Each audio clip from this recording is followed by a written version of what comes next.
Hi, it's Therese and I'm here for Penny Black and it's time to Gimme 5. I've got another 5 cards to share with you today in the same but different sort of style, and today's all about cutting it oddly. And I know that sounds a bit weird, but you can add so much to your cards by just changing up the shape and making it quite unique. So I'm going to start with some no line colouring, and I'm using my Prismacolor pencils. I've stamped out the Lustrous flower on the front of my card, directly on the front of my card, and I have used just a real pale blue ink because I thought that would go well. For some reason I'm into the blues at the moment and then I've got blue flowers everywhere.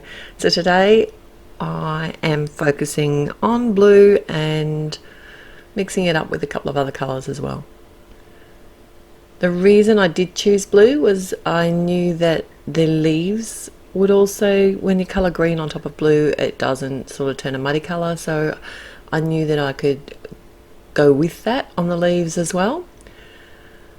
I feel a little bit rusty when it comes to my Prismacolor penciling, Prismacolor pencil colouring, and I have sort of start to get the hang of it on about this petal. I added way too much colour to the first 2 petals. I sort of forgot to leave a bit of the blue background as the highlights, and I didn't even think to look at the picture on the packet until I kind of got halfway through my colouring. I thought, well, maybe I could have a look, and yeah, it's very different to the flower that I've coloured. But that's the good thing, you can make these flowers your own. They're such beautiful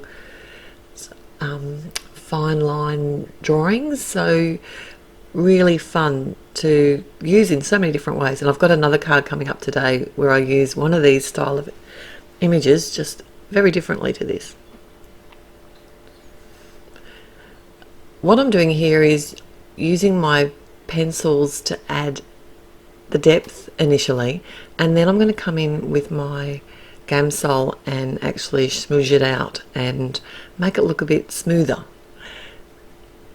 Often I don't actually come in with the Gamsol when I colour like this, I just use the pencils to blend with themselves, and today it just seemed to work a bit better to come in with the Gamsol. I think it's because I was still adding too much colour, and that just helped take a bit of it away and add some nice shadows.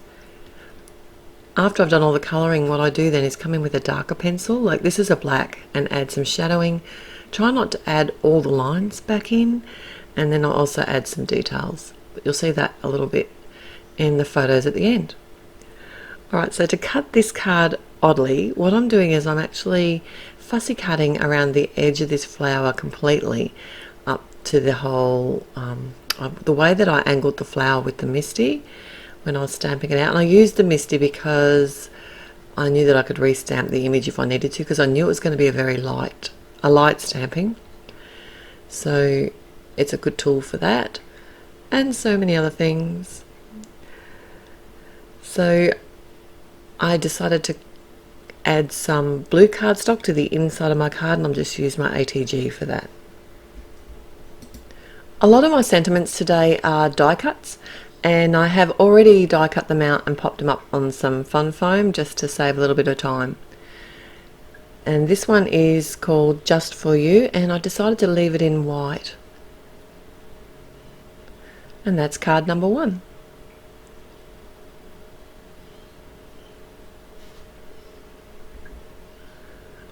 My second card today is called, this stamp is called Tulip Q, and I have used some jet black archival ink because I want to do some watercolouring with my zigs, and this is on regular cardstock, so I don't want to add too much water to these flowers. In fact, I'm only using the markers to blend with themselves, and I find this works really well on a nice smooth cardstock.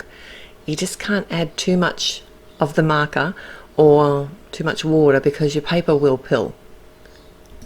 To add the depth, I'm literally just adding some dots of darker colours, like in both the blues and the greens, and then coming back with my lighter colour again, and then smoothing it out. What do you call it? Blending it on the cardstock. So this card is a side fold card, and I am working directly on the card base yet again. You can see where I'm going with this.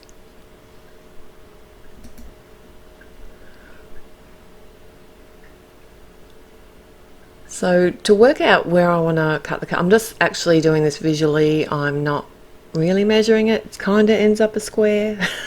And then once I marked where I wanted to cut, I did cut it down on my bigger paper trimmer, which cuts 2 pieces of cardstock really easily. And then I'm doing the same thing again. I'm simply fussy cutting around the edges of the flower and up the edge of the card. This time I'm coming in with a piece of pale grey cardstock, and I have cut a little lip. I'm not sure if you can see it, so that it covers the whole card base.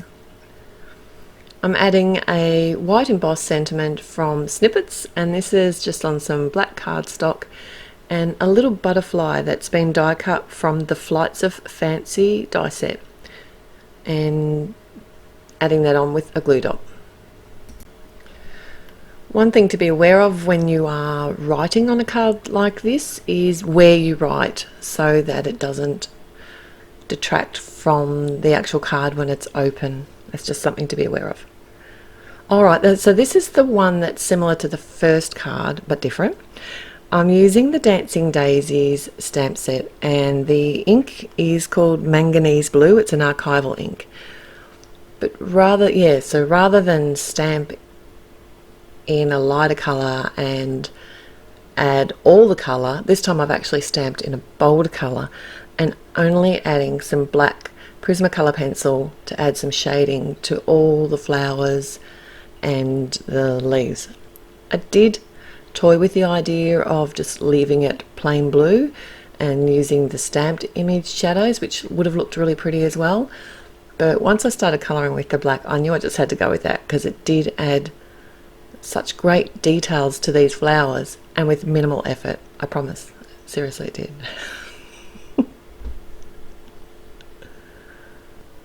Now, I forgot to mention that I did stamp this image directly on the card front again, and that's something that you need to consider when you're colouring and cutting it oddly, because if you don't want Copics colouring and showing through, then pencils are usually a better option. So this card, I want to have a straight line, pretty much to give it a bit more of a modern edge, and I just visually looked at where it would be good on the card front and still fold well, made a couple of pencil marks, and I'm using my craft knife and metal ruler. Now, metal rulers are easier to use your craft knife against and probably a little bit safer, but if you've got a sturdy plastic or wooden ruler, you could probably use that as well. Or any of your tools, if you've got a big trimmer that will fit in, and that's actually probably an easier option. My trimmer's just not big enough. And then all I could do was simply fussy cut the rest of the floral image out, and so half of it's fussy cut and the other half is a bold straight line. I decided to use the grey cardstock on the inside of this card, and if you look closely you can see that little notch in the top of the grey cardstock, so that it covers the whole front of the inside of the card and it still folds easily. And on this card I just decided to go with a grey die cut sentiment, and it's from the Dream Big die set, and it's called It's the Little Things, and I did decide to add the tittle to the eye. And that's card number 3.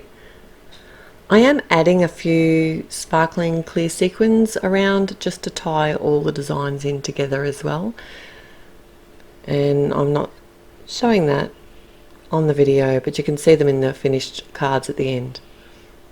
So for my next design, I'm stamping, this is one of the flower images from the Flower Medley stamp set, and stamping it in some manganese blue ink on some blue cardstock, so it's tone on tone stamping, and I'm adding some white highlights with a Prismacolor pencil.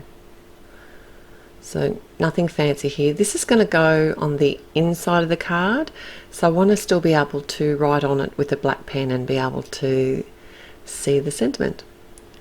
So I've die cut this large butterfly, and it's called Swirling Wings, and I've just cut that out of some white cardstock. It's a beautiful intricate butterfly design. I thought it'd be fun to add some gold dots with some deco foil, and I just used that deco foil pen and ran that through my laminator with some gold foil over top.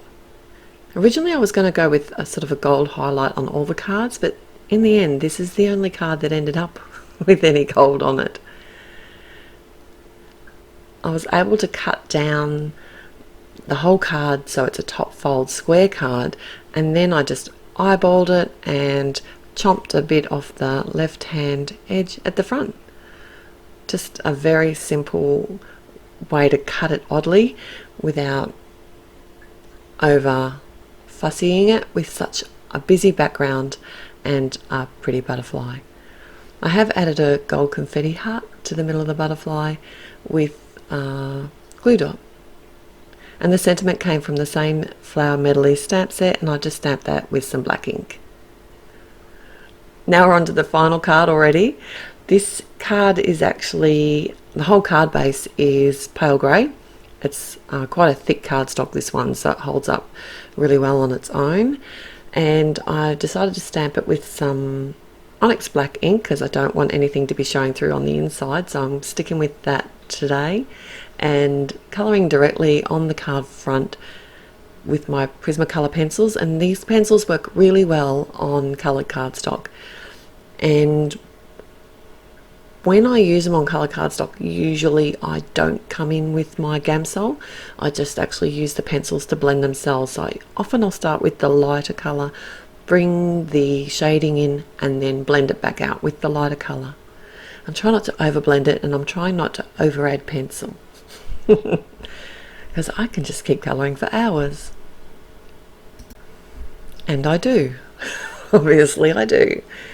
I did use a lot of blues here, but I have come in on the leaves with some green as well. But pretty much today's colours, all the cards, they're the same but different because I've cut them oddly.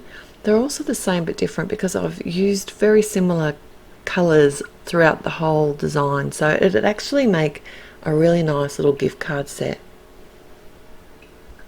And just be aware that colours look different on different colour cardstock.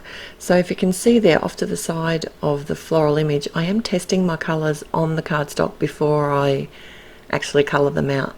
I know I'm going to be cutting this piece away, so you're not going to be seeing those.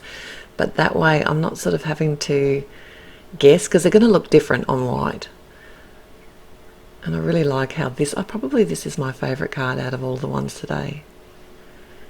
Because I stamped this in the Misty, I could come back in and restamp the outline over top again, and it gives a nice bold outline. And then the same thing again, all I needed to do was come in and fussy cut the portion of the card that I want to be cut away. And I decided this time to add some blue on the inside of the card. I did toy with the idea of white, but I just don't think it looked quite as nice and bright. I did add a white sentiment. This is from the Hooray die set, and it says enjoy. And all these sentiments and the sequins I just adhered with some matte medium. And that's all 5 cards finished today. Thanks for watching, and remember there are lots of ways that you can connect with Penny Black. So don't forget to like today's video and subscribe to the Penny Black YouTube channel. Visit Penny Black on Facebook and Instagram, and also check out their blog and website. I've linked to all of those in the YouTube description below, along with a link to my personal blog for a listing of all the exact supplies used in making these cards. I hope you've enjoyed this episode of Gimme 5, same but different cards with Penny Black, and I look forward to seeing you here next time. Bye!